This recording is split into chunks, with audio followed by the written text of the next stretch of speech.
सत्तेत असताना दाम आणि सत्तेतून गेल्यानंतर राम आपल्या पक्षाला आणि सिद्धिविनायकाच्या दानपेटीवर डल्ला मारला कोणी? उद्धव ठाकरेंचं सरकार असताना हो काय? सहकार्याने त्यांच्या सहकार्याने आदेश बांदेकरांच्या दिशेने रोख आहे.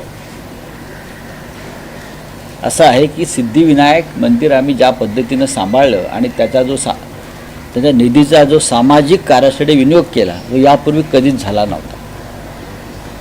आत्ताच मला एक आमचे कार्यकर्ते भेटायला आले.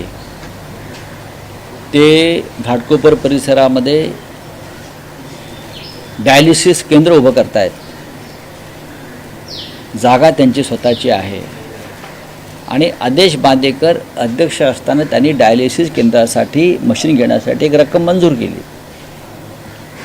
त्यानंतर सत्ता बदलल्यावर जेव्हा ते कार्यकर्ते नव्या अध्यक्षांना भेटायला गेले तेव्हा त्यांनी ते डायलिसिस केंद्रचा निधी रद्द केला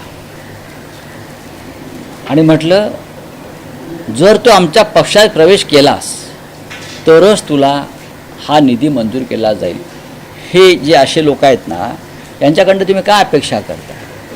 सिद्धिविनायक केंद्रातनं सिद्धिविनायक मंदिराच्या न्यासानं आदेश बांदेकर, संजय सावंत हे सगळे लोक असताना जेवढं उत्तम काम केलं तेवढं कधीच ते काम होऊ शकलं नाही. आता राम मंदिराचा विषय काढला म्हणून तुम्हाला सांगतो, 18 जुलैला शिवसेना पक्षप्रमुख नागपूरला रामरक्षा आंदोलनात सहभागी होण्यासाठी येत आहेत.